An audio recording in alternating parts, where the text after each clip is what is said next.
On their part they saw a great difference in him, a growing divergence from the Angel Clare of former times.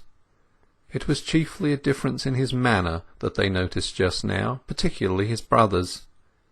He was getting to behave like a farmer. He flung his legs about, the muscles of his face had grown more expressive. His eyes looked as much information as his tongue spoke, and more. The manner of the scholar had nearly disappeared, still more the manner of the drawing-room young man. A prig would have said that he had lost culture, and a prude that he had become coarse. Such was the contagion of domiciliary fellowship with the Talbothays nymphs and swains. After breakfast he walked with his two brothers, non-evangelical, well-educated, hall-marked young men, correct to their remotest fibre, such unimpeachable models as are turned out yearly by the lathe of a systematic tuition. They were both somewhat short-sighted, and when it was the custom to wear a single eyeglass and a string, they wore a single eyeglass and a string. When it was the custom to wear a double glass, they wore a double glass. When it was the custom to wear spectacles, they wore spectacles straightway, all without reference to the particular variety of defect in their own vision. When Wordsworth was enthroned, they carried pocket-copies, and when Shelley was belittled, they allowed him to grow dusty on their shelves. When Correggio's Holy Families were admired, they admired Correggio's Holy Families. When he was decried in favour of Velasquez, they sedulously followed suit without any personal objection. If these two noticed Angel's growing social ineptness, he noticed their growing mental limitations. Felix seemed to him all church, Cuthbert all college. His diocesan synod and visitations were the mainspring of the world to the one, Cambridge to the other. Each brother candidly recognized that there were a few unimportant scores of millions of outsiders in civilized society, persons who were neither university men nor churchmen, but they were to be tolerated rather than reckoned with and respected. They were both dutiful and attentive sons, and were regular in their visits to their parents. Felix, though an offshoot from a far more recent point in the devolution of theology than his father, was less self-sacrificing and disinterested. More tolerant than his father of a contradictory opinion, in its aspect as a danger to its holder, he was less ready than his father to pardon it as a slight to his own teaching. Cuthbert was, on the whole, the more liberal-minded, though with a greater subtlety. He had not so much heart. As they walked along the hillside, Angel's former feeling revived in him, that whatever their advantages by comparison with himself, neither saw nor set forth life as it really was lived. Perhaps, as with many men, their opportunities of observation were not so good as their opportunities of expression. Neither had an adequate conception of the complicated forces at work outside the smooth and gentle current in which they and their associates floated. Neither saw the difference between local truth and universal truth, that what the inner world said in their clerical and academic hearing was quite a different thing from what the outer world was thinking.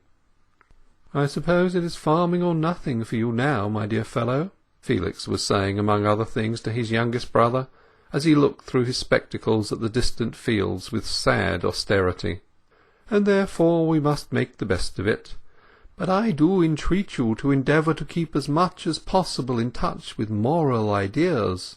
Farming, of course, means roughing it externally, but high thinking may go with plain living nevertheless." "Of course it may," said Angel. "Was it not proven 1900 years ago, if I may trespass upon your domain a little? Why should you think, Felix, that I am likely to drop my high thinking and my moral ideals?"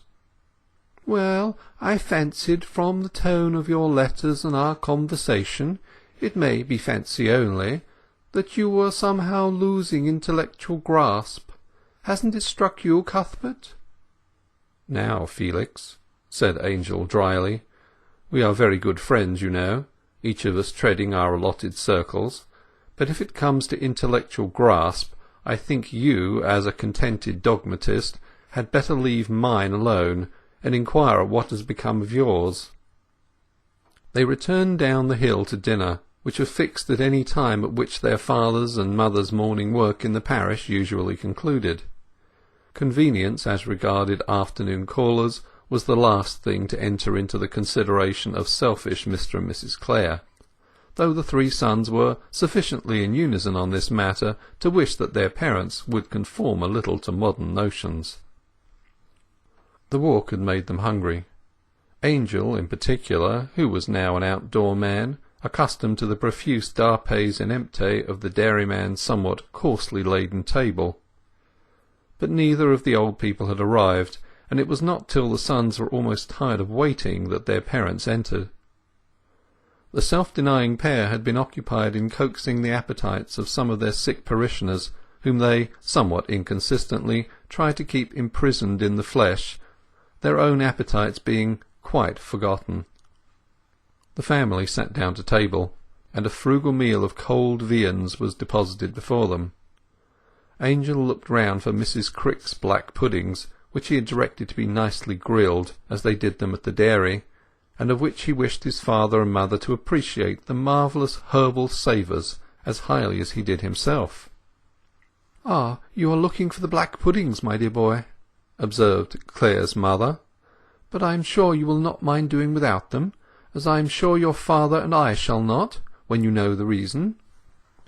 I suggested to him that we should take Mrs. Crick's kind present to the children of the man who can earn nothing just now because of his tax of delirium tremens, and he agreed that it would be a great pleasure to them, so we did."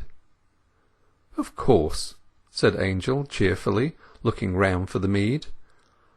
"I found the mead so extremely alcoholic," continued his mother, "that it was quite unfit for use as a beverage, but as valuable as rum or brandy in an emergency, so I have put it in my medicine chest." "We never drink spirits at this table on principle," added his father. "But what shall I tell the dairyman's wife?" said Angel. "The truth, of course," said his father. "I rather wanted to say we had enjoyed the mead and the black puddings very much. She is a kind, jolly sort of body, and is sure to ask me directly I return." "You cannot if we did not," Mr. Clare answered lucidly. "Ah, no, though that mead was a drop of pretty tipple." "Oh, what?" said Cuthbert and Felix both. "Oh, 'tis an expression they use down at Talbothays," replied Angel, blushing. He felt that his parents were right in their practice, if wrong in their want of sentiment, and said no more. End of chapter 25